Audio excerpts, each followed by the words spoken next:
밀리고 쌓이고 그렇게 될 텐데, 그러면은 하다가 어려우면 이제 어떻게 한다? 포기를 하고 학원에 와서 질문을 한다. 이게 1번이에요, 1번. 이게 제일 좋은 방법은 요거예요. 왜냐면 이제는 수업 시간이 우리가 3시간 수업 중에서 1시간, 지금까지는 1시간, 1시간, 1시간 해서 3번을 했잖아. 그렇게 세 타임으로 나눠가지고 했는데, 이제는 1시간 30분씩 수업을 해서 이때 정규 수업을 할 거고요. 그리고 나머지 1시간 30분 동안은 이제 클리닉을 진행을 할 거예요. 이때 질문을 하는 게 가장 좋은 거야. 이때 이 시간에 질문을 하는 게 가장 좋은데, 문제는 뭐냐면은 내가 질문할 문제가 한두 문제가 아니야. 나는 다른 친구들보다, 아니면은 우리 친구들이 선생님이 얘기하는 거에 대해서 많이 이해를 못해서 문제를 푸는데 10문제를 풀면은 반은 내가 모르는 것 같아. 그러면은 이 시간에 다 질문을 하면 다른 친구들은 아무것도 질문을 못 하게 되잖아. 그런 경우에는 이제 선생님한테 연락을 해서, 선생님 제가 모르는 부분이 뭐가 있는데, 모르는 부분을 사진을 찍어서 카톡에 보내세요. 그러면 선생님이 24시간 이내에 답변을 해줄 거야. 선생님이 1시간 이내에 답변해 주기에는 평일 낮에는 어려워서 저녁 시간이나 그런 때 이제 선생님이 영상을 찍어서 보내준다거나, 아니면은 좀 간단한 문제들 같은 경우는 해설을 적어가지고, 뭐 여기 뒤에도 해설이 있지만 이 해설보다 더 자세하게 적어서 보내줄 거예요. 그러니까 언제든지 질문을 하세요. 그렇게 했는데도 모르겠다. 그럼 이제 마지막 세 번째 방법이 있어. 세 번째 방법이 뭐냐면, 이제 어쩔 수 없이 보충을 해야 되는 거야, 이럴 때는. 보충은 언제 할 수 있냐? 일요일 오전에 할 거야.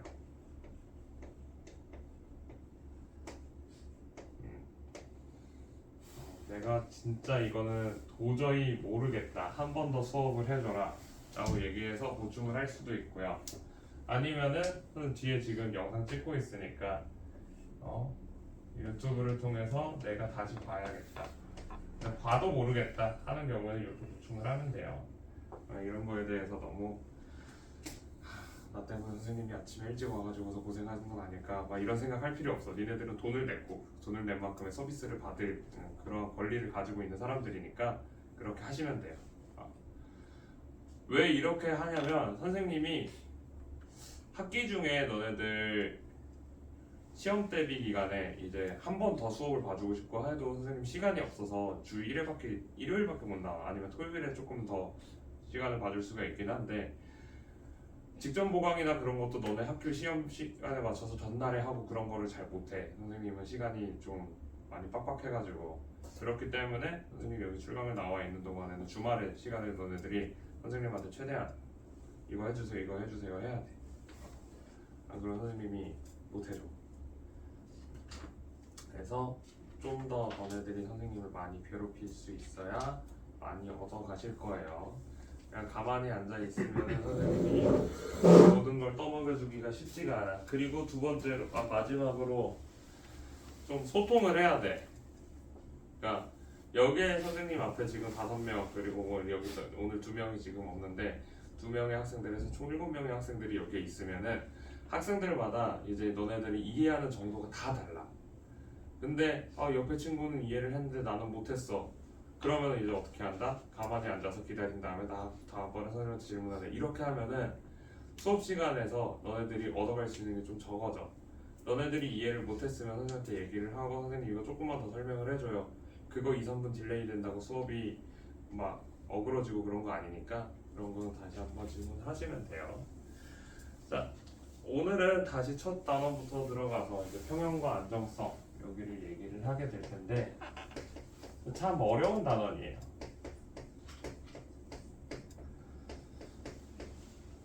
선생님이 지난번에도 처음 여기 단원을 설명을 할 때도 얘기를 했는데, 이 평형과 안정성 단원이 과거에는 물리2에 들어있던 단원이에요. 물리2에서 우리가 토크라고 얘기를 하는, 돌림 힘으로 우리가 번역을 하는, 힘이 아닌데 힘으로 사용을 하는 얘에 대한 내용을 얘기를 하게 되는 건데, 이 토크는, 돌림 힘은 우리가 힘이라는 것 자체에 대해서 정의를 어떻게 지었냐? 어떠한 물체의 운동 상태나 혹은 물체의 모양을 변화하는 원인으로서 우리가 힘을 정의를 했었어요. 그래서 돌림힘이라는 것은 무엇이냐면 내가 이 물체한테 내가 얘를 잡아서 당기면 얘가 돌아가잖아. 그러면 이 물체는 운동을 했다 안 했다? 회전 운동이라는 형태의 운동을 하고 있는 거예요. 그럼 이 회전 운동을 내가 이 부분, 중간 부분, 조금 더 안쪽, 이 부분, 제일 안쪽 얘네들의 회전하고 있는 각도는 전부 다 똑같겠지만 실제 얘네들이 움직이는 속도는 어떻게 될까? 가장 바깥쪽에 있는 애들은 우리가 알고 있는 2파이r이라는 그 원주를 구하는 공식에 따라서 가장 바깥에 있는 애는 반지름이 더 기니까 얘네들이 이동한 거리가 더 많아질 거고 따라서 외곽으로 가면 갈수록 더 빠르게 움직이고 있다는 걸 알 수가 있어요. 그러면 저 물체 전체를 내가 하나의 물리학 식으로서 기술을 하려고 하면은 우리가 사용을 하는 V는 T분의 S로 쟤를 기술할 수가 없게 돼요. 이거를 통해서 우리가 쟤를 나타낼 수가 없다라는 거야.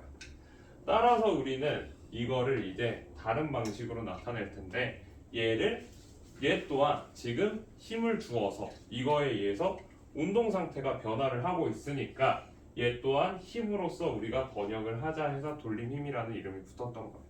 하지만 이 돌림힘은 모양 변화는 나타내지 않아.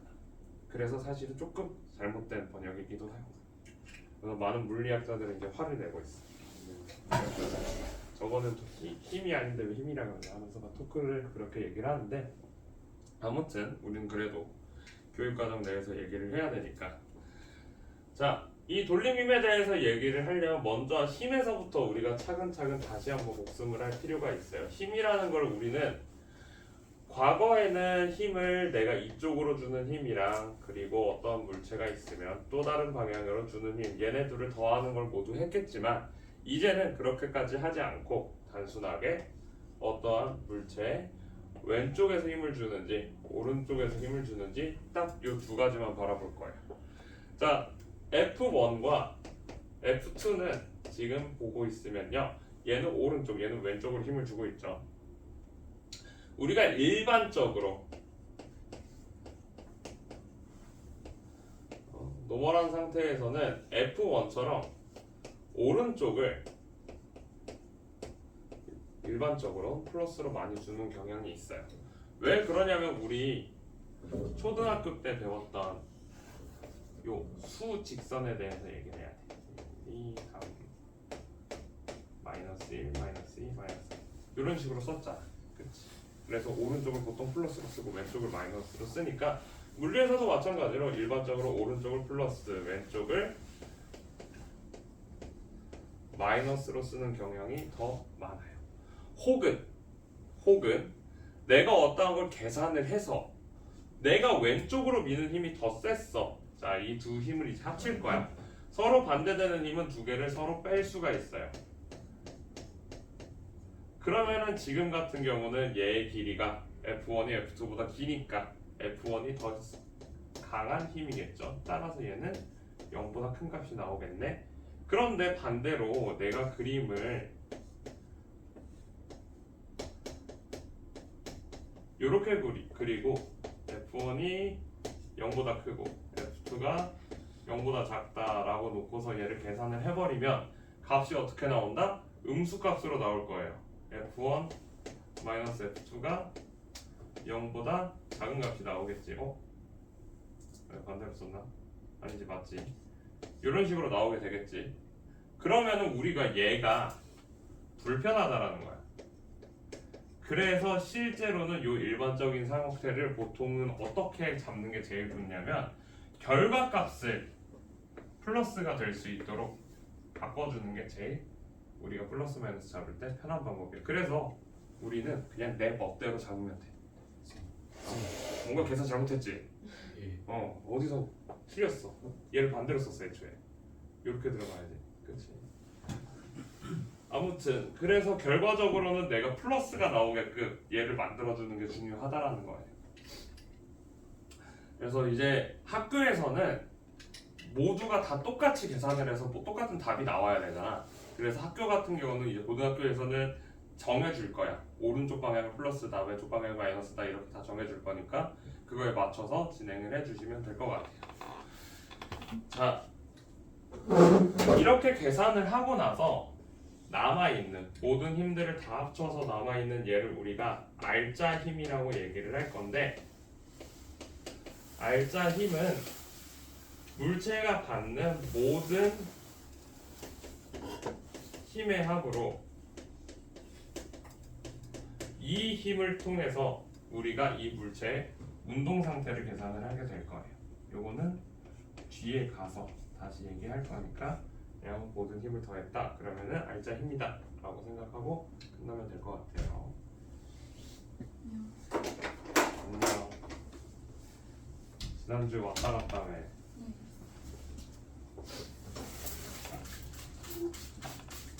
선생님이 한 번 더 얘기해줬어야 했는데.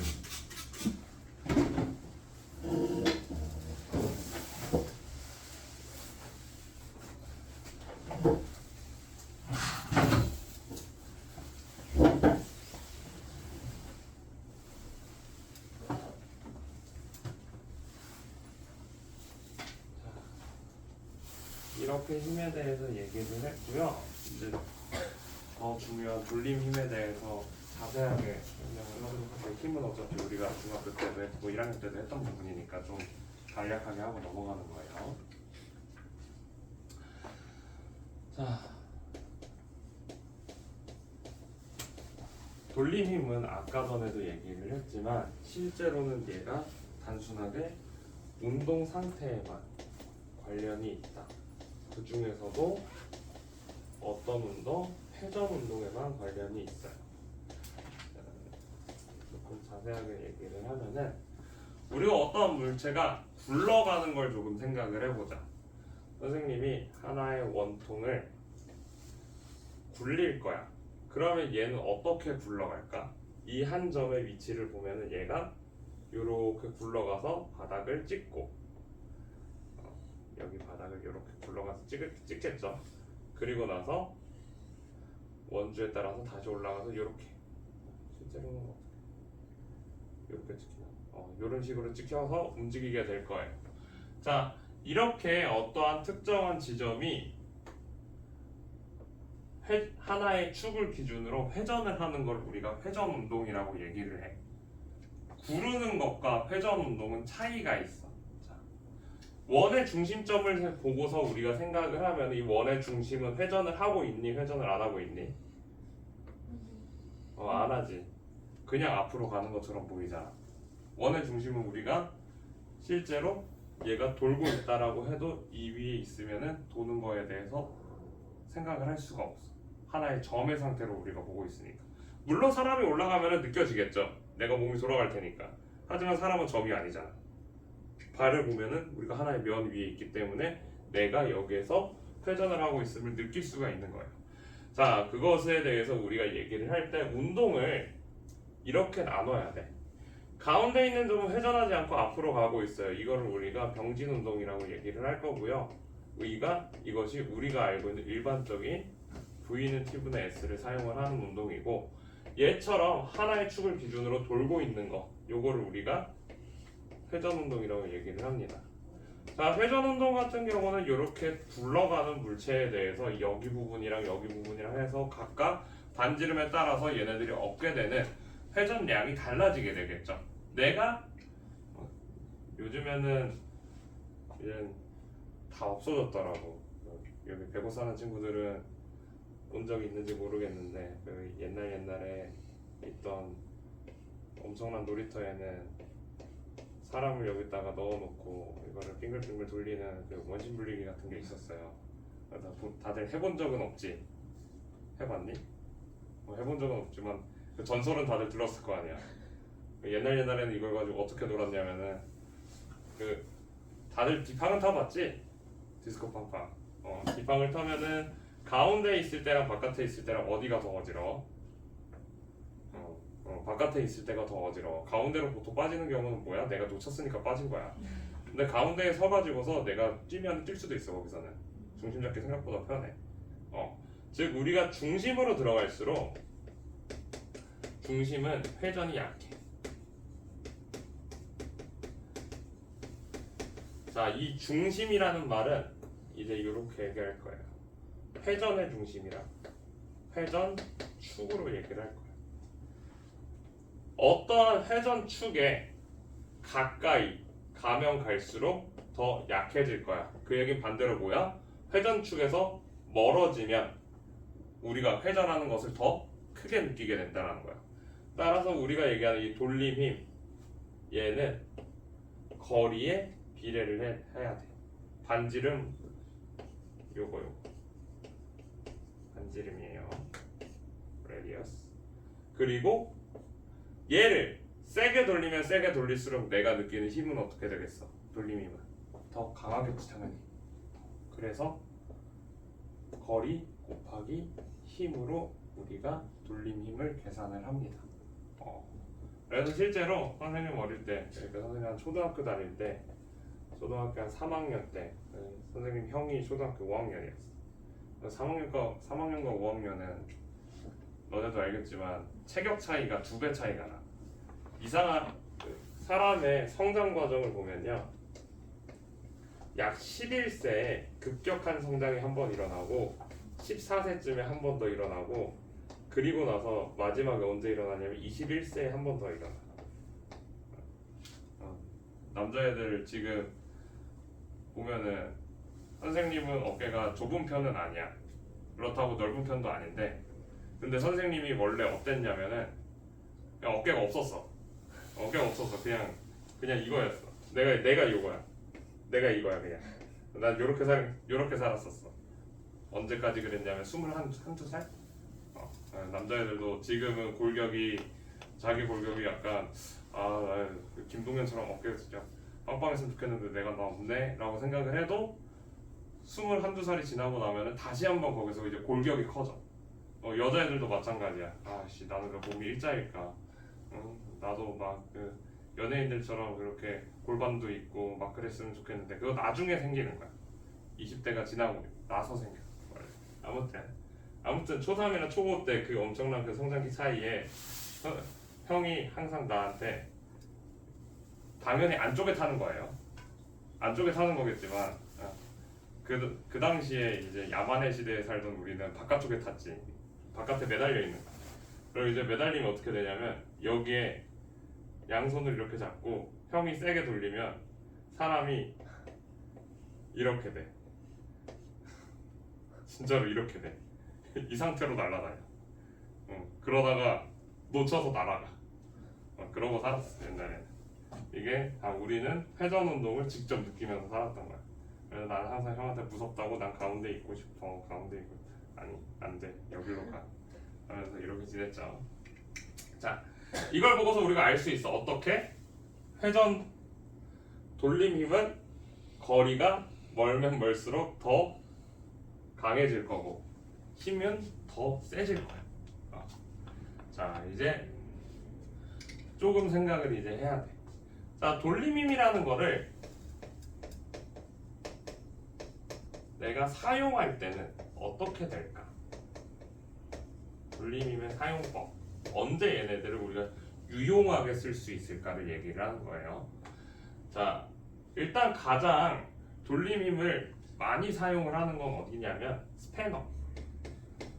일반적인 공구들. 공구라는 거는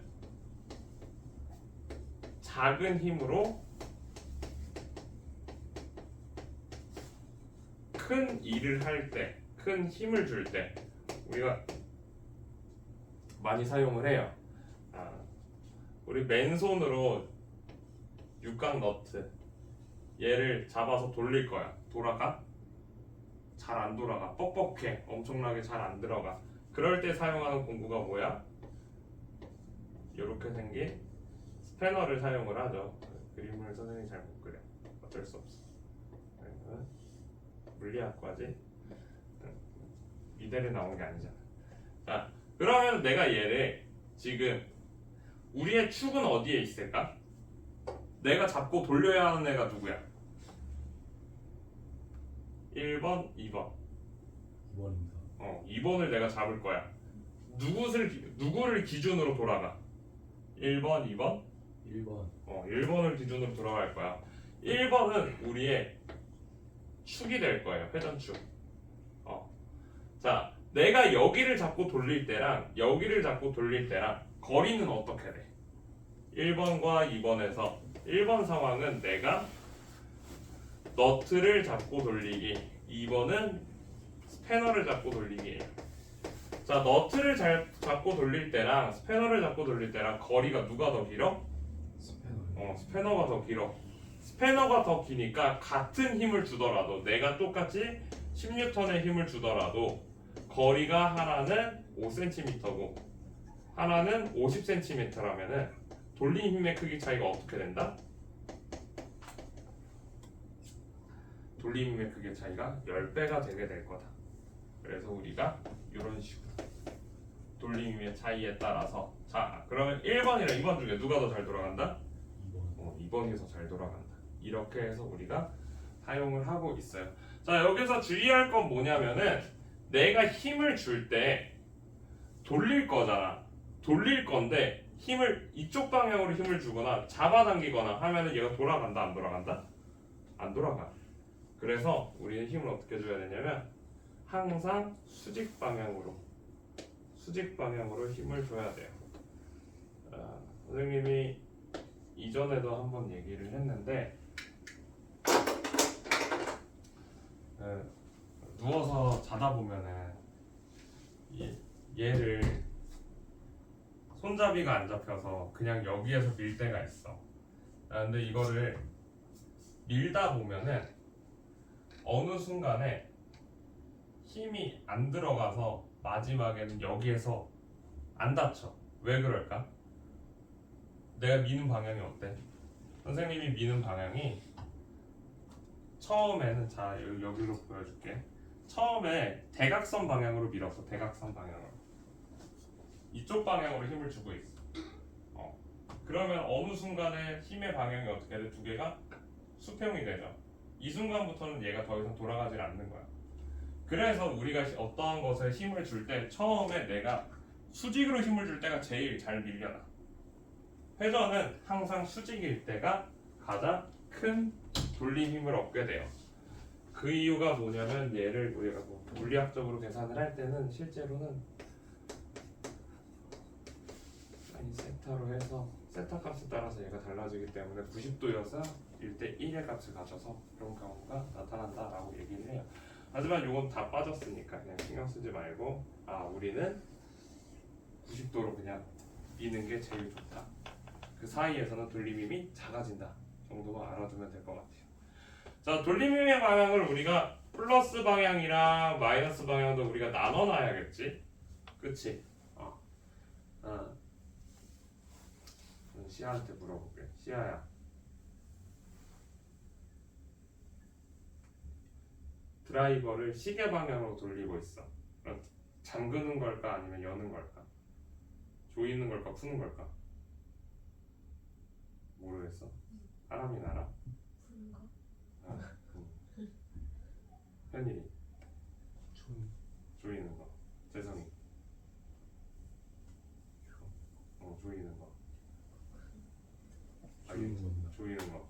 그렇지. 조이는 거예요. 일부러 여학생들한테 먼저 물어봤어. 모를 것 같아서. 자, 드라이버는 오른쪽으로 시계 방향이 조이는 거야. 자, 드라이버는 조이는 도구일까 푸는 도구일까? 일반적으로 우리가 드라이버나 아니면은 요런 스패너나 조이기 위해서 쓸까 아니면 풀기 위해서 쓸까? 조이려고 쓰는 거야. 그런 시계 방향이 일반적으로는 플러스로 많이 사용을 하고요. 반시계는 마이너스로 많이 써요. 근데 이것도 아까 얘기한 것처럼 내가 정하기 나름이야. 왜냐면은 시계 방향이랑 반시계 방향은 내가 바라보는 위치에 따라서 달라져. 오른쪽 왼쪽도 내가 서 있는 위치에 따라 달라져. 내가 여기에서 오른쪽으로 가는 건 여기에 있는 물체가 왼쪽으로 갔니 오른쪽으로 갔니? 오른쪽이 선생님 기준에서 왼쪽. 그렇기 때문에 뭐 이거를 정하는 게 그렇게까지 큰 의미가 없어서 알아서 정해라 라고 얘기를 하는 거예요. 그리고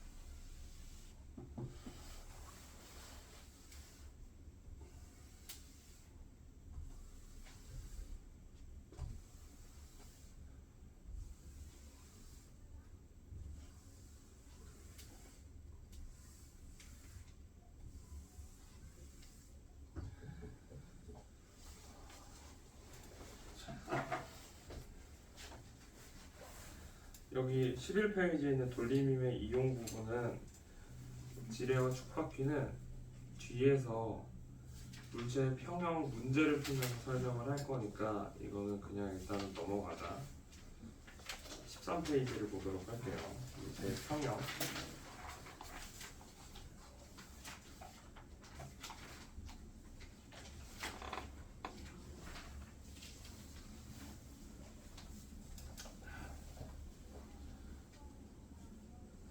실제로 물체가 평형을 이루고 있다라는 건 이제 우리가 단순한 힘의 평형과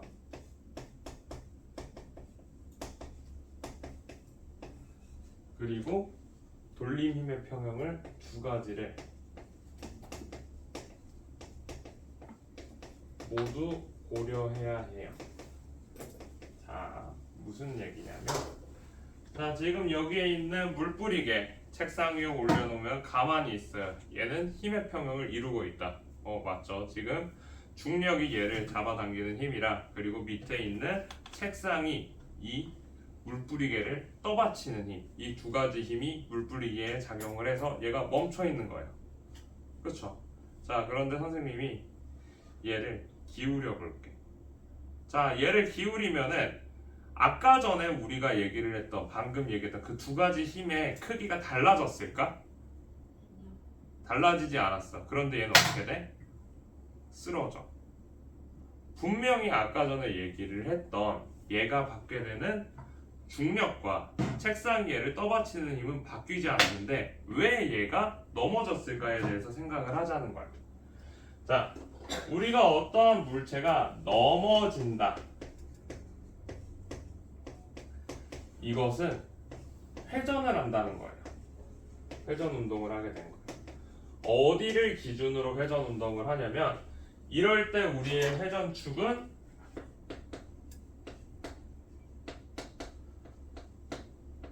무게중심. 내가 어떠한 물체를 던졌어. 그럼 얘가 이렇게 돌아. 어디를 기준으로 돈다? 항상 회전축. 즉 무게 중심을 통해서 얘가 회전을 한다라는 거죠. 우리가 볼펜을 이렇게 던져보면은 얘를 이렇게 해가지고 이렇게 하면은 여기가 무게 중심으로 간대. 여기가 무게 중심이야. 이쯤 어딘가가 무게 중심인데, 얘를 돌리면 지금 여기 모남이 써 있지.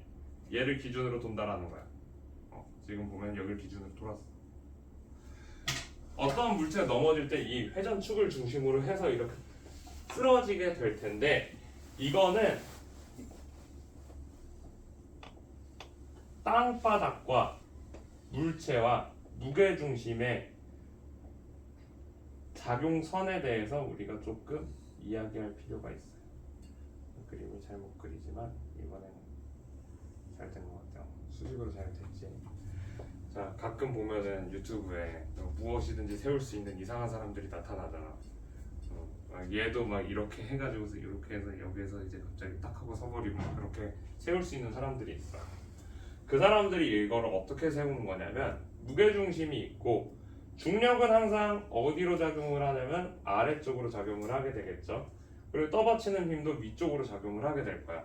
그런데 이 떠받치고 위로 작용하는 힘은 무엇을 기준으로 작용을 하냐면 이 아래쪽에 있는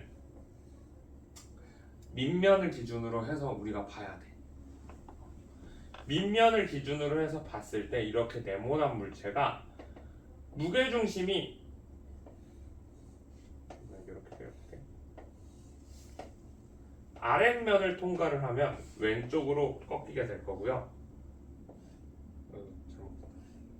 무게중심이 오른쪽 옆면을 통과하면 얘는 시계 방향으로 이렇게 회전을 할 거야. 그럼 그 중심이 여기에 있은 게 어떻게 된다? 정지를 할 수가 있게 되겠죠. 그래서 실제로 우리가 정지를 하는 게 이 상태에선 왜 정지하고 있을까? 그러면 여기도 마찬가지로 정중앙을 통과를 했기 때문에 얘가 왼쪽 오른쪽에 틀어짐이 없어져서 얘가 멈춰 있다라고 우리가 볼 수가 있게 되겠죠. 자, 그렇게 해서 이렇게 멈춰 있는 이 상태들을 우리가 돌림힘의 평형, 힘의 평형이 모두 이루어져 있는 상태다라고 얘기를 해요. 이걸 우리가 역학적 평형이라 얘기할 거야. 그런데 얘를 우리가 계산을 하는 건 너무 어려워서 실제로 우리가 계산을 하려고 하는 거는 13페이지의 가장 아래쪽에 있는 형태의 문제들, 그리고 16페이지에 있는 평형 상태에 있는 물체의 분석, 이것들만 우리가 유형적으로 사용을 할 거야. 그 외에 나머지 것들을 하기에는 너무 어렵기 때문에 역학적 평형은 이것만 먼저 할 거니까 일단 생각을 해보자. 자, 역학적 평형을 이용하는 가장 큰 예, 그리고 지금 여기 나와 있는 요거는 지뢰의 원리를 얘기를 해야 돼요.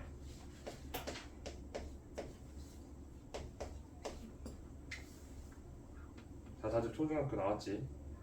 지뢰 때 배웠지? 뭔지 알아? 받침점이 있고요. 막대기가 있어요. 그러면 여기에 무거운 물체를 두었을 때 가벼운 힘으로 눌러도 얘가 들어 올려지는 거. 병따개 이런 거. 지뢰 때 들어본 것 같아? 이런 걸 얘기를 해. 자, 지뢰의 원리를 우리가 계산을 할 때 어떻게 계산을 하냐면 여기가 2cm라고 2m라고 하고 여기를 3m라고 하자. 여기에 선생님이 3kg짜리 물체를 올려놨고요. 여기에 2kg짜리 물체를 올려놨어. 그러면 얘네들은 힘의 평형과 돌림힘의 평형을 모두 이루고 있어 지금. 어떻게 이게 가능할까에 대해서 얘기를 할 거야. 자, 지뢰의 원리는 굉장히 간단해. 거리 곱하기 질량이 같으면, 양쪽이 같으면 얘가 정지한다라는 거야. 우리 시소 탈 때죠. 아버지랑 나랑 어릴 때 시소를 탔어요. 아버지는 앞에 타셨고 나는 뒤에 탔겠지. 그치? 아빠가 뒤에 타고 내가 앞에 타면 어떻게 돼? 아빠가 나를 쾅쾅쾅쾅 찍을 수가 있게 돼요. 그러면 안 되겠지. 자, 이 거리 곱하기 질량이 같을 때 얘네들이 같다라고 얘기하는 거는 질량에다가 하나만 곱하면 우리가 무언가로 바꿀 수가 있어. 어떤 거? 중력과 속도를 곱하면 돼. 그러면 얘가 이제 무엇으로 바뀌어? 무게라는 힘으로 바뀌게 돼. 아, 거리 곱하기 힘 하면 얘가 무엇이다? 돌림입니다. 그래서 우리가 어차피 9.8은 둘 다 같으니까 얘네들이 갖고 있는 무엇이 같다? 돌림 힘이 같다라는 걸 우리가 알아야 돼.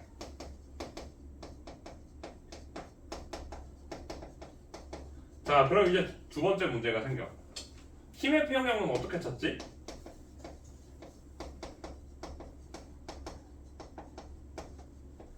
우리가 생각하기에 여기에서 힘을 찾는 게 사실 제일 어려워.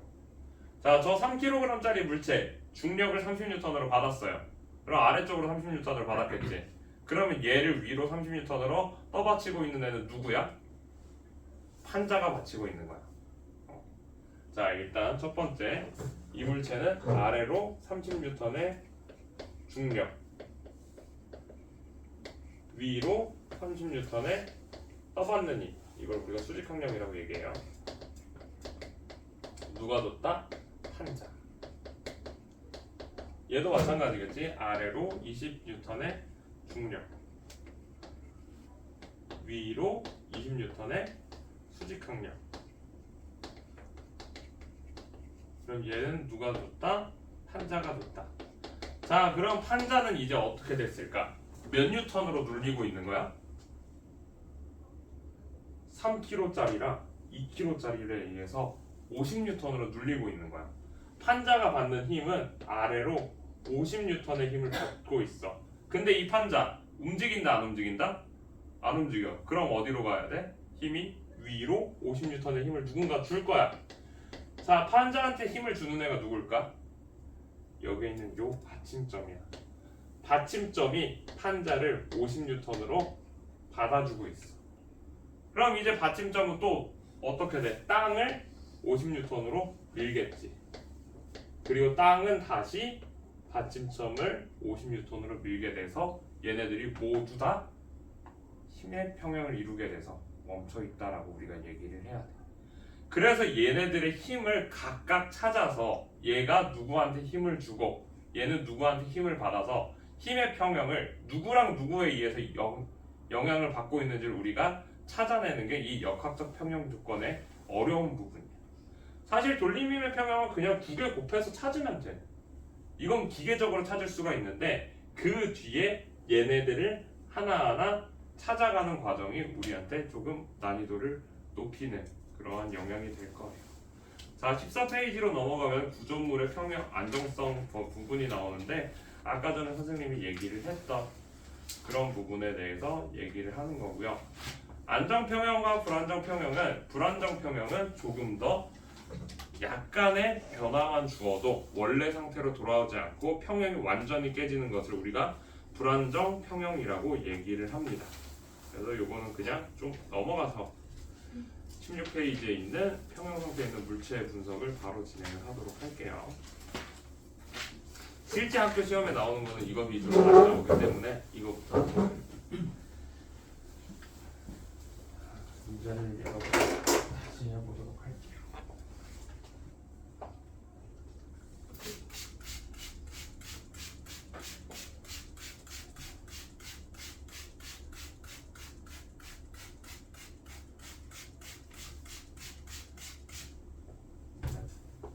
명절은 다들 잘 보냈니? 문제를 뭐 했어? 전 계속 자기만 한 것 같은데. 제일 합리적인 방법이라 생각해. 쉬는 날에 쉬는 것만은 해도 이득이지. 굳이 어딜 가야 돼? 안 가도 된다 생각해. 근데 잠만 잤으면 세뱃돈 못 받았겠네. 아, 그래도 받았습니다. 그래서 받았어? 예. 아, 그럼 됐지. 아, 명절 끝나니까 너무 피곤해. 살만 찌고. 아, 망했어. 다이어트 한 거 원상 복귀 됐어 지금. 아, 진짜요? 열심히 운동해가지고 뺐더니만 일주일 다시 먹었다고 원래대로 돌아왔다니까. 다시 빼야 돼 이제. 그래도 긍정적으로 생각하려고. 그때 안 빼놨으면은 지금 인생 최고의 몸무게를 찍었을 거야. 그래도 살을 빼놨기 때문에 좀 나을 거다. 나은 거지. 자,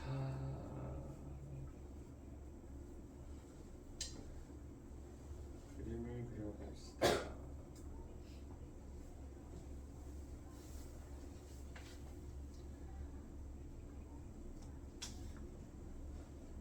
많아야 그려지는데.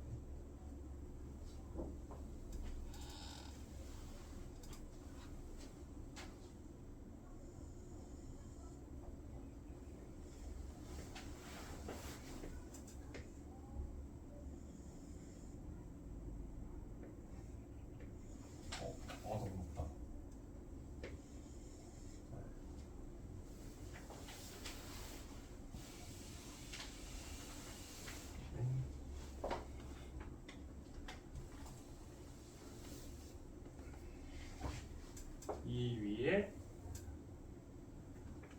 물체를 여기에다가 올려놓은 거네. 여기서부터 끝에서부터 여기까지 거리를 y.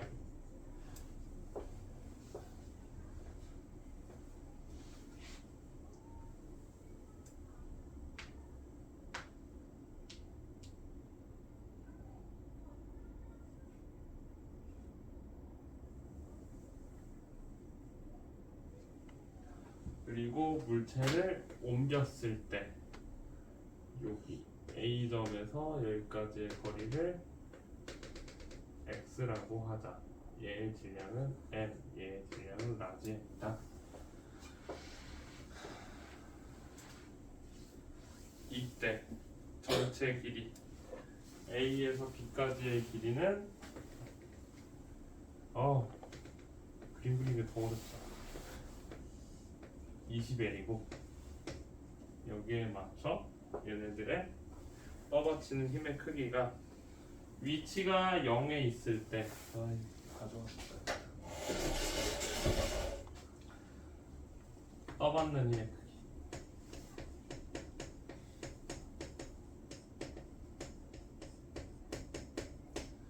A와 B 위치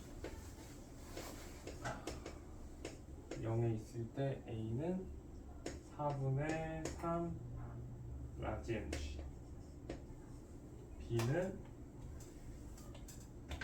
20분의 9 라지 mg. 그리고 위치 X에서는 10분의 7 라지 mg고 얘는 2분의 1 라지 mg가 된다. 우리가 먼저 구할 수 있는 것부터 생각을 합시다. 자, A와 B가 떠받치는 것은 무엇인가? 떠받고 있는 모든 질량에 대해서 얘기를 해봅시다. A랑 B가 지금 A, B 위에 있는 물체가 어떤 것과 어떤 거야? 막대 그리고 저기 상자 두 가지가 지금 올려져 있는 거지. 그럼 A, B, 막대, 상자는 지금 전부 다 정지 상태에 있으니까 A, B가 위로 올려주는 이 힘은 막대와 상자의 질량과 같아야 되겠죠. 그래야지 얘네가 정지해 있을 거 아니야. 자, 한번 계산을 해봅시다. 얘네 두 개 더한 거랑 얘네 두 개 더한 게 같으면 우리가 생각하는 게 맞겠지. 한번 계산하면 어떡하겠어? 얘 5분의 6 라지 mg 맞죠? 5, 355 20분의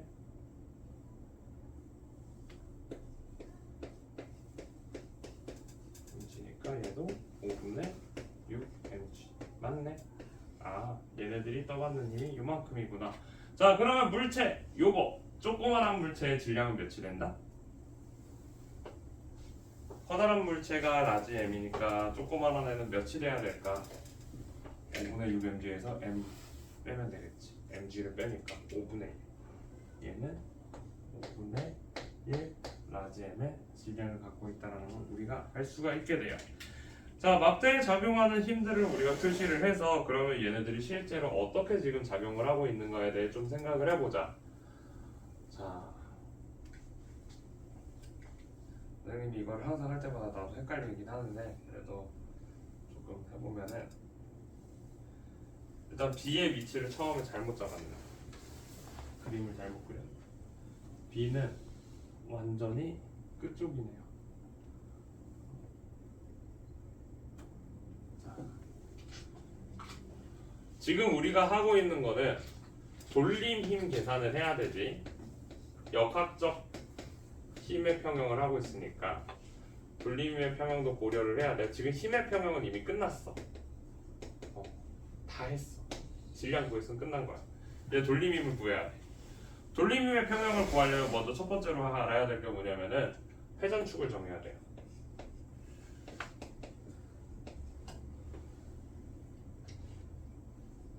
누구로 정하는 게 좋을까? 우리가 아는 지점을, 우리한테 힌트가 있는 지점을 회전축으로 정하는 게 가장 좋아요. 자, 저 상태에서 회전축이라는 걸 우리가 어떻게 정할 수가 있을까라는 거에 대해 조금 생각을 하면 일단 말도 안 되는 것 같지? 감도 안 잡혀. 하지만 여기에서 우리가 생각의 틀을 조금 바꿀 거야. 어떻게 바꿀 거냐면 지금 이 B라는 데를 오른쪽에 아무것도 없잖아. 그러면은 이 경첩이라고 생각을 할 수가 있어. 그치? 요 경첩이라고 생각하고 그리고 A는 이 경첩이랑 같이 있는 내 손이라고 생각을 하면 돼. 그러면 A는 지금 위로 밀어내는 힘을 갖고 있잖아.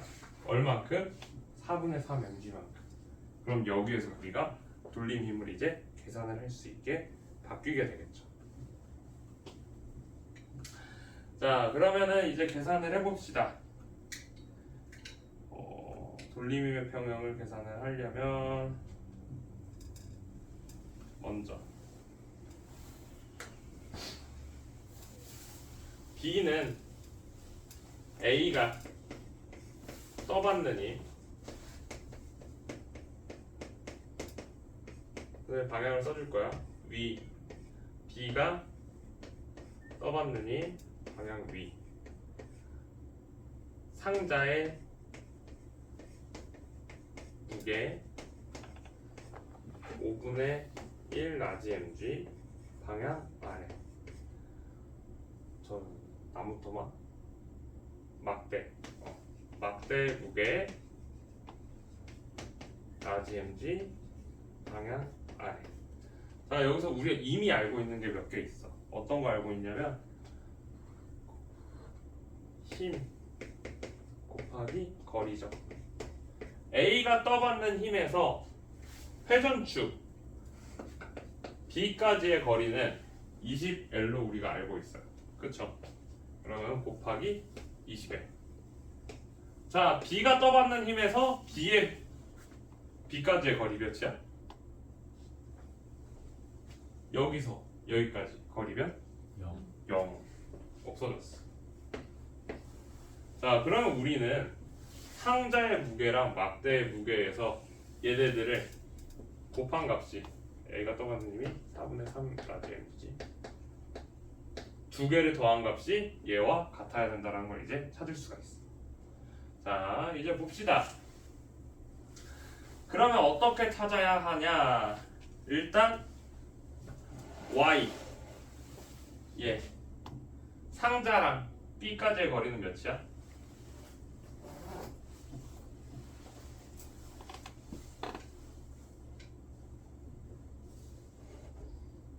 상자랑 B까지의 거리 20.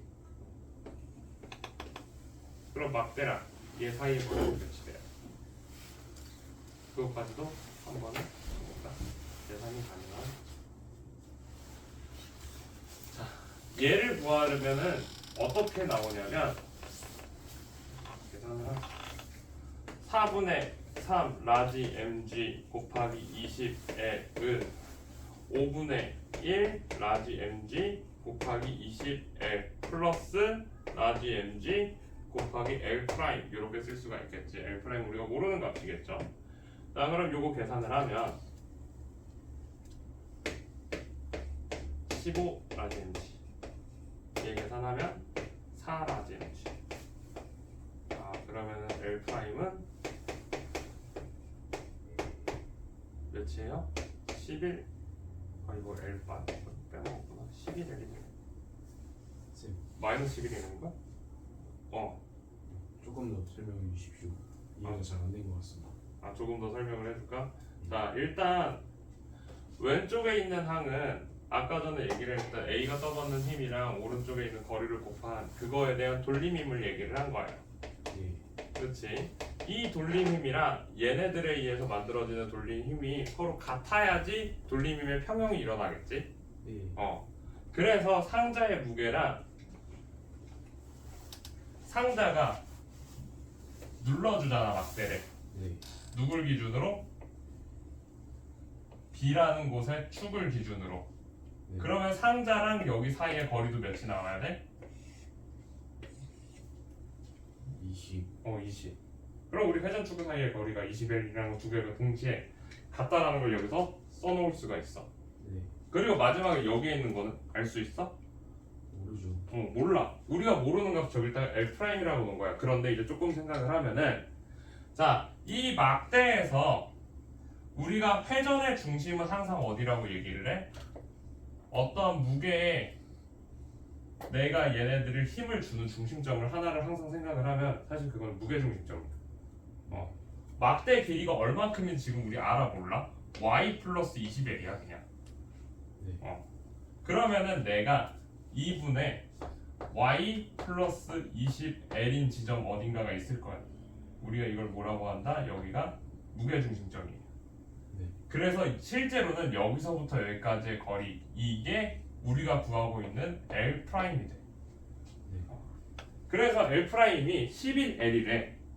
네. 그러면 11L은 저기에서 썼던 2분의 y 플러스 20L이 11L이 되니까 y 값을 여기서 구할 수가 있다는 거죠. 이거 하려고 L'이라는 새로운 미지수를 하나 도입을 한 거야. 그래도 이해가 잘 안 가겠지? 그렇지? 과정만 보시면 돼요. 위에 있는 애랑 아래에 있는 애는 방향이 같다 다르다? 다르다. 다르다. 두 개를 다 더하면 그럼 이제 몇이 돼야 된다? 0. 0이 돼야 된다. 그래서 식을 이렇게 만들었다. 그럼 이해가 돼? 예. 이 식이 왜 나왔는지를 이해 못하는 거였구나. 아무튼 이렇게 해서 여기까지 해서 우리가 y가 2L인 것까지 구했어. 근데 우리한테 알고 싶은 건 또 뭐가 있어? x가 있잖아. 그래서 x에 대해서 내가 얘를 옮겼을 때 어떻게 바뀌느냐에 대해서 조금 문제를 다시 풀면 돼. 그럼 여기가 이제 2L인 것까지 구했잖아. 그치? 2L이래. 그러면 이제 얘를 다시 한번 지워서 계산을 하자.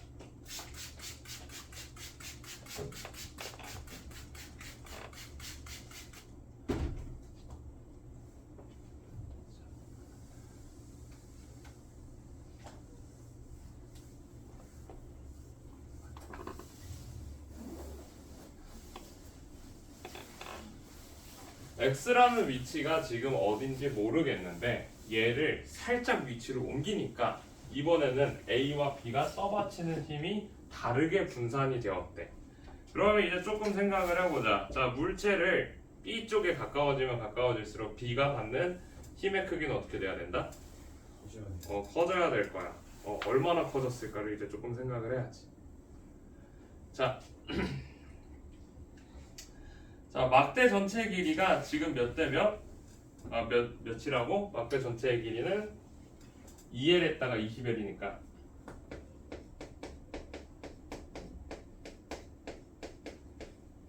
22L이 막대 전체의 길이가 되겠죠.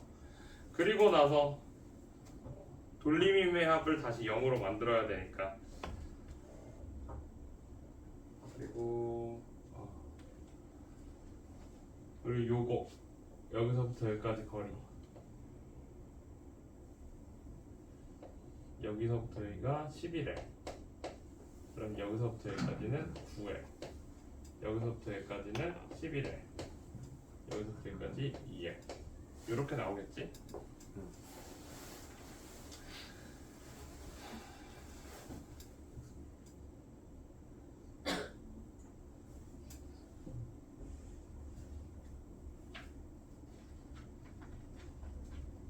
이번에는 푸는 방법을 두 가지로 나눠서 설명을 할게. 두 가지 방식으로. 자, 아까랑 똑같이 B에다가 회전축을 두고서 푸는 방법이 있고 A에다가 회전축을 두고서 푸는 방법이 있어. 책에서는 지금 나와 있는 게 A가 막대를 받치고 있는 점을 회전축으로 정해서 문제를 풀었고요. 선생님이 그것부터 먼저 설명하고서 그리고 B에다가 다시 넣고서 풀면 어떻게 되는지 보여줄게. 자, A에 회전축을 두면은 아까 전에 했던 거랑 마찬가지로 라지 M 곱하기 거리가 몇? 9L 플러스 그리고 여기서부터 여기까지 거리가 x지. 5분의 1 라지 m 곱하기 x. 얘가 지금 뭐야? 아래로 눌러서 만들어진 돌림힘이야 전부 다. 그렇지. 얘네들이 아래로 눌렀으니까 A의 기준으로 뭐야? 시계 방향의 기준으로 만들어졌겠죠? 그렇죠? 그러면 이번에는 B가 위로 들어 올려서 반시계 방향으로 만들어지는 돌림힘이 하나가 있을 거야. A를 기준축으로 놨으니까 B가 위로 밀어내면은 얘가 이렇게 돌아가겠지. 자, B가 돌리는 힘 지금 책에 2분의 1 mg라고 했으니까 거리가 20L 곱하기 2분의 1 라지 mg로 우리가 모르는 x 값을 구할 수 있는 식이 나오게 돼요. 자, 근데 A의 회전축을 왜 썼는지에 대해서 얘기를 하면은 B의 회전축을 썼을 때 바뀌는 걸 보면 돼. 자, B에다가 회전축을 놓고서 쓴다. 그러면은 여기서부터 여기까지 지금 여기서부터 여기까지 x라는 길이로 되어 있으니까 이 길이 우리가 알고 싶은 물체 상자에서 B까지의 길이는 20L 마이너스 x로 바뀌게 되겠죠. 자, 그럼 계산을 어떻게 해야 돼? 5분의 1 m 곱하기 20L 마이너스 x로 계산을 해야 돼. 이게 불편하니까 요렇게 문제를 푼 거야. 책에서는 우리가 어떤 방법으로 문제를 풀어도 사실은 상관이 없는데 내가 계산이 조금 더 한 번이라도 줄이려고 요렇게 계산을 한 거예요. 자, 똑같이 요거는 어떻게 계산이 되겠어?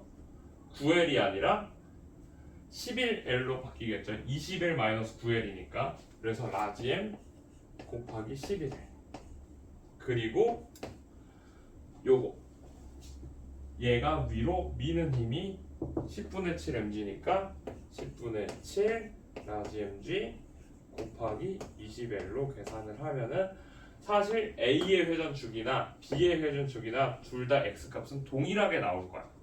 그런데 위의 식이랑 아래 식 중에 어떤 게 문제를 풀 때 더 빠르게 풀 수가 있겠어? 위에가 더 빠르게 풀 수가 있겠지. 그래서 위에를 하라고 책에 나와 있는 것 뿐이지 우리가 처음에 계산을 했을 때 처음부터 B를 기준으로 해서 계속 문제를 풀어왔잖아.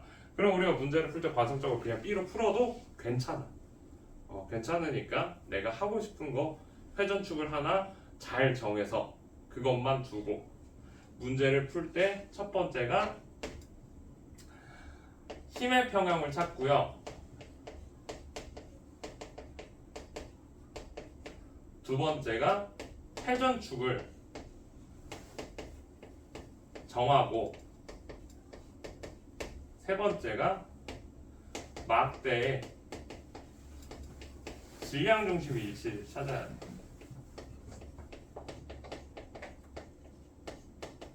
그리고 나서 물체랑 막대랑 회전축 사이에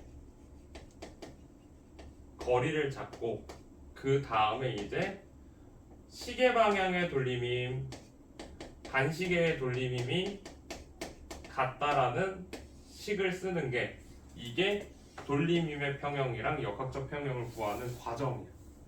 이 힘의 평형을 찾으면 여기에서 무엇이 나오냐면 각각의 물체의 질량이나 혹은 무게 아니면 받침점에서 힘을 우리가 구할 수 있게 힘의 평형에서 우리가 찾아가는 거예요. 이거를 찾고 나서 그 다음 걸로 이제 넘어가게 돼요. 그래서 과정은 이렇게 정해져 있으니까 비슷한 유형의 문제들을 조금씩 풀어보다 보면은 얘네들이 풀리게 될 거예요. 근데 지금은 안 풀릴 거야. 잘 조금 어려워서 선생님이 약간 의문인 것 같아요. 이게 왜 물리 원에 들어가 있지? 난 이거 물리 원이 아니라 그 진로 선택 과목의 역학과 에너지 있잖아. 거기에 들어가야 된다라고 생각을 하는데 너무 빨리 들어가 있어. 너희들은 이런 거를 할 때가 아닌데. 자, 21페이지에 축박비 한번 보도록 할게요.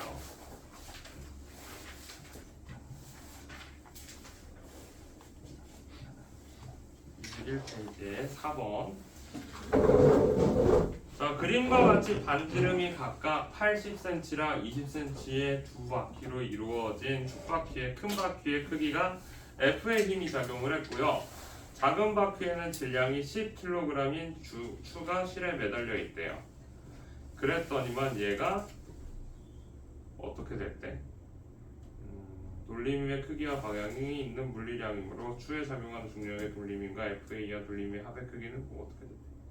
추가 실에 그냥 매달려 있대?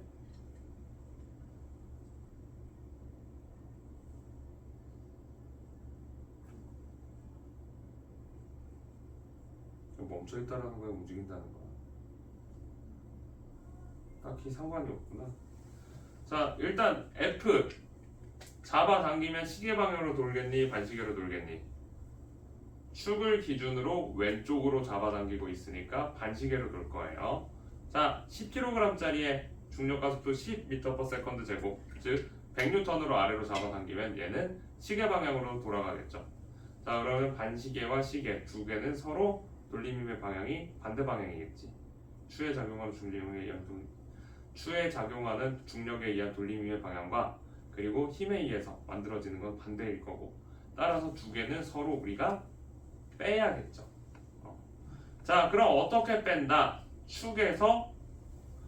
축에서부터 거리 곱하기 F, 똑같이 R 크로스 F, RF 반지름 곱하기 힘을 똑같이 해주면 되고요. 단위는 센티미터인데 미터로 바꾸시면 돼요. 따라서 0.8 F와 0.2 곱하기 100 뉴턴을 나누면 돼요. 어떤 식으로 좋아하는지 잘 모르겠지. 자, 돌림힘의 지금 아직 계산을 하고 있는 중이라 그래. 자, 지금 뭐 한 거냐면은 힘 F에 의한 돌림힘이 몇? 절대값 씌우면은 0.8 곱하기 F. 얘에 의해서 만들어지는 R 크로스 F가 토크 하나가 이렇게 되고, 두 번째 토크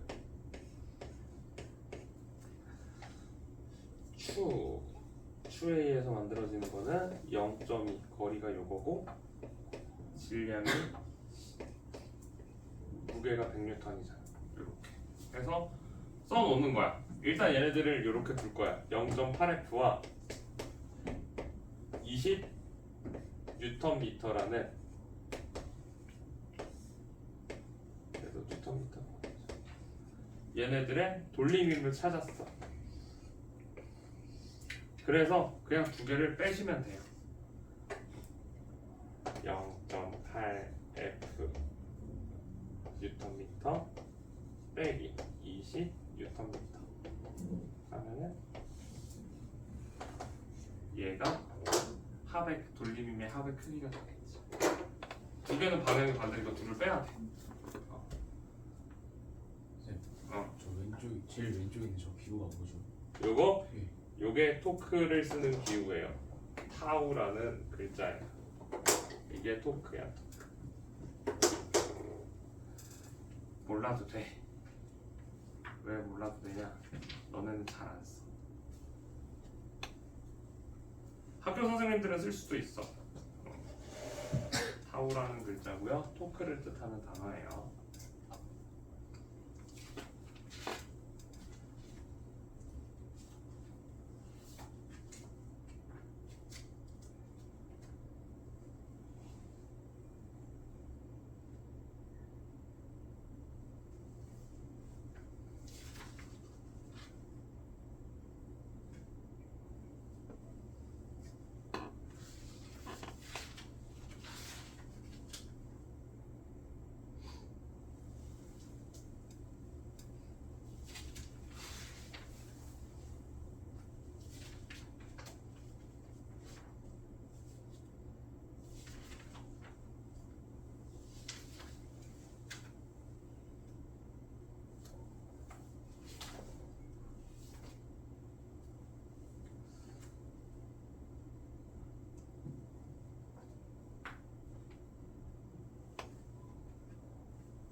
우리 원래 알아? 아 예. 이게 우리가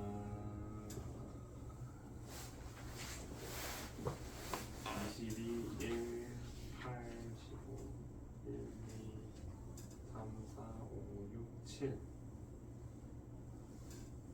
8, 9, 10 11번 아마 수업을 할 수 있거든. 네. 11번 수업을 너네 그 중간고사까지 11번의 수업을 할 수가 있어. 그래서 일단 목차 한번 보자.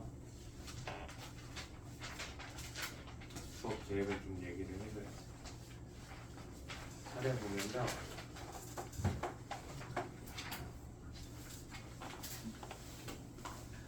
아마도 학교 선생님이 생각이 있으시다면 있을 것 같진 않은데 그 웬만하면은 이제 전기에서 끊으시는 경우가 많으실 거야. 그러면은 우리가 해야 되는 게 몇 개 단원? 10개 단원이야. 10개 단원. 10개 단원인데 지금 한 개 했지. 한 개를 했어요. 근데 해보니까 어때? 난이도가 정신 나갔지 그냥. 네. 참고로 뒤에 나오는 가속도, 등가속도, 작용 반작용이랑 운동량 보존, 역학적 에너지 보존, 열과 에너지, 열 효율을 제외한 앞으로의 5개도 난이도가 정신이 나가 있어. 그치? 응. 그래서 하루에 하나씩만 할 거야. 하루에 하나씩만 할 거고 대신에 열 효율에서 전기는 2개씩 나갈 거야. 오케이? 그러면 총 몇 번이야? 7번이야. 7번. 7번이면 다 나갈 수 있어. 그치? 아니 8번이구나. 6, 7, 8 8번이면 나갈 수가 있어. 자 8번에 다 나가고 나면 이제 11주 중에 3주가 남잖아. 마지막 때는 최대한 선생님 좀 빨리빨리 나갈 거라서 신경 안 써도 되고 아니면 한두 번 정도는 아마 시험 대비 기간에 보강을 할 거니까 진도는 신경 안 써도 되니까 시험 대비 기간은 보통 선생님 4주로 잡아서 진행을 할 거니까 4월달 4월달 한 달은 시험 대비를 할 거야. 그래서 4월달 한 달 동안은 계속 시험 대비하면서 문제 풀고 그리고 내용 다시 확인하고 어려운 거 다시 있으면 또 얘기하고 하면서 그렇게 진행을 할 거고 일반적으로는 요 정도 타이밍으로 진행을 할 거야. 괜찮겠지? 예. 이거보다 더 나가면은 새로운 내용을 하면 죽을 것 같겠지 니네가? 그래서 문제 조금만 더 같이 보도록 할게요. 자, 몇 번 문제 봐야 되냐면 22페이지에 9번 문제 봐야 돼. 9번. 자, 저 9번 문제가 중요라고 써있는 이유가 있어. 자, 우리가 어떠한 것을 이제 말로 조금 설명을 할게. 자, 아까 전에 여기 5개의 순서를 우리가 차근차근 가져가 보자. 자, 지금 보면은 물체가 하나 매달려 있고 막대기가 있고 추가 있네. 그치? 그랬더니 얘가 지금 어떻게 이루고 있어? 저울이 수평을 이루고 있대. 맞지? 추는 막대의 중심에서 10cm 떨어진 위치에 있고 손으로 잡은 줄과 물체가 매달린 지점 사이의 거리가 10cm래. 자, 막대 전체의 길이를 우리가 L로 놓아보자. 그렇지, 놓을 수 있겠지. 그러면은 이렇게 놓고 이제 보는 거야. 여기서부터 이제 시작이야. 자, L로 놨으면 물체의 무게를 구해야겠지. 자, 일단 힘의 평형부터 생각을 해야겠네.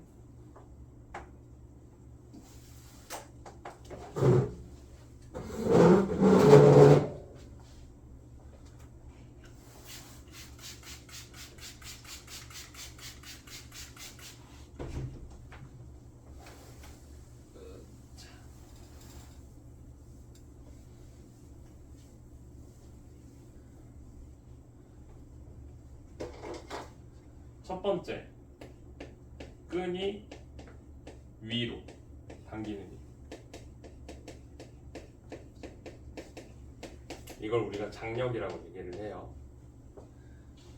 두 번째, 얘는 방향이 위. 물체의 질량, 물체의 무게, 수의 무게, 막대의 무게. 얘네들은 전부 방향이 어디? 아래 방향으로 가겠죠.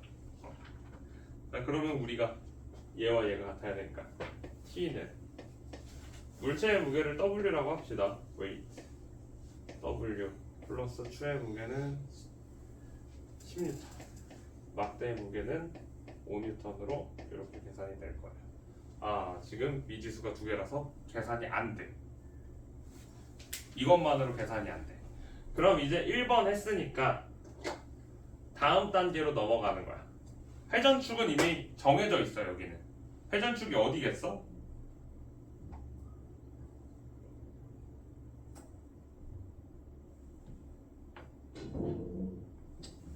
물체가 있는 쪽.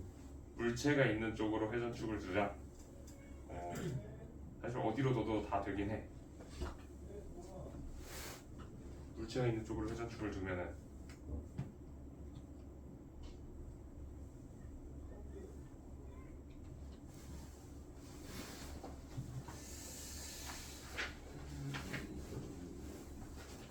식이 어떻게 쓰이는지를 생각을 해야겠네.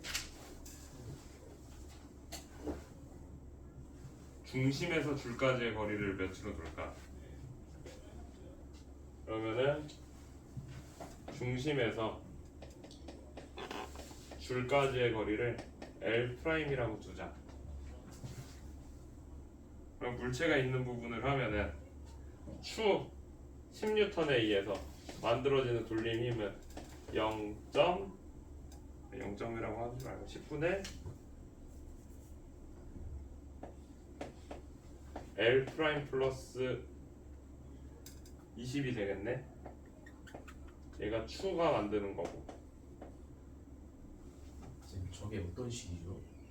힘 곱하기 거리. 거리를 근데 미터 단위로 바꿔줘야 돼 항상. 네. 센티미터를 미터로 바꾼 거야. 중심에서 줄까지 센티미터로 우리가 이렇게 표현을 한 거예요. 그냥 거리를. 그림을 그려줄게.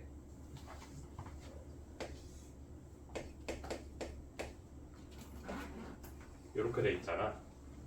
그치? 여기가 중심이고 여기가 10, 여기가 10, 여기가 L 프라임 이렇게 돼 있는 거야.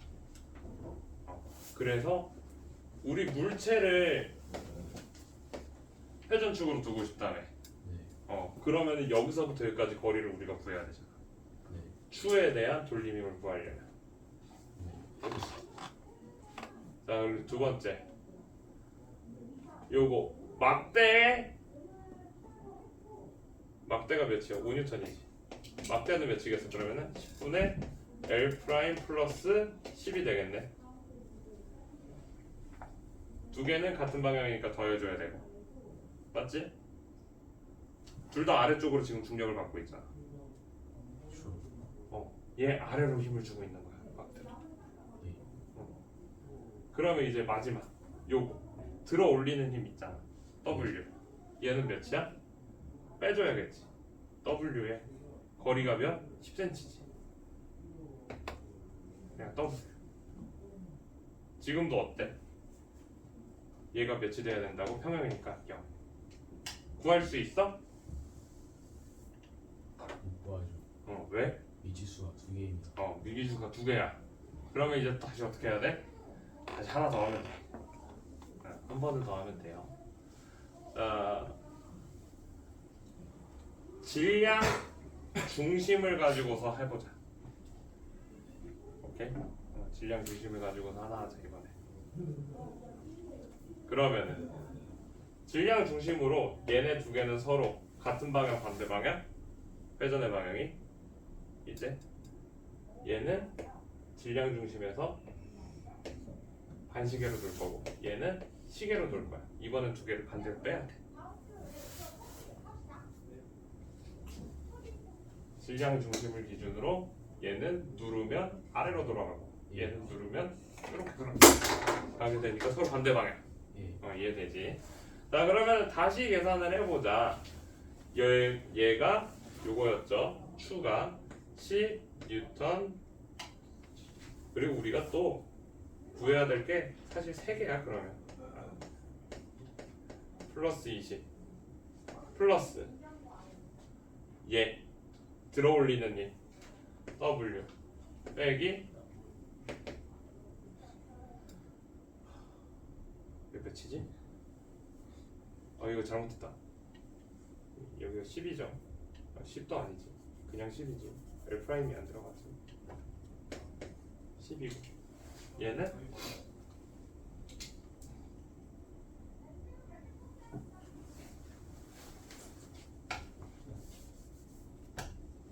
얘가 T고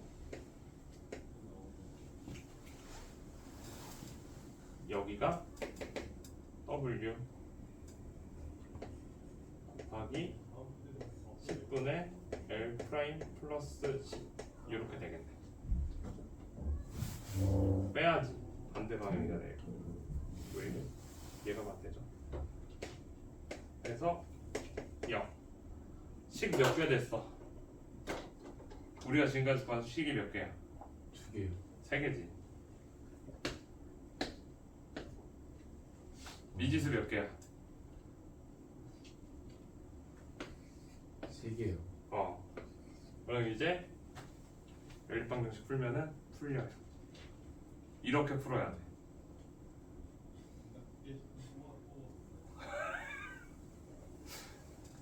선생님 그래서 아까부터 얘기를 한 거야. 이게 2학년 수준에 들어가 있으면 안 되는 이유가 이런 거야. 그냥 단순하게 요거를 뭐 갑자기 22쪽에 지금 오른 한 페이지 넘겨보시면요 25페이지에 실력원 문제라고 따로 또 있어. 이게 최고 난이도 문제가 아니야. 그래서 오늘 남은 1시간 반 동안은 요거를 내신 만점 문제를 풀면서 선생님한테 질문을 하시면 돼요. 실력업까지 푸는 거는 바라지도 않아. 대표 자력 분석도 푸셔야 돼요. 그래서 한 10분 쉬었다가 문제를 풀면서 질문을 하시면 될 것 같아요. 앞에서부터 차근차근 풀어. 벌써 둘 이름이 기억이 안 나네. 이름 뭐였지? 임한. 이나랑 홍채환, 재환이? 채환. 채환이? 예. 왜 이름이 왜 이나야? 그러게요. 난 이나를 별로 좋아하지 않아. 예. 내가 거기 나와가지고 난 좋은 기억이 많이 없어. 학교를 다니면서 그럴 수 있죠. 깜짝 놀랐어. 어떻게 대학이랑 사람 이름이랑 똑같아? 저도 항상 그 생각했습니다. 뜻이 다르겠지. 그렇죠. 다르겠죠. 좋은 이름 잊진 않을 것 같아. 내가 선생님 이름 잘 까먹거든. 끝이 하나마. 네? 내가 너네 이름 잘 까먹지. 어... 지난번에 지지난주에 이름 한 명 한 명 불러주려고 내가 했거든. 맞아요. 그래. 아씨 하고서 이러고 있었잖아. 근데 저도 잘 까먹어가지고 그랬던 것 같아요.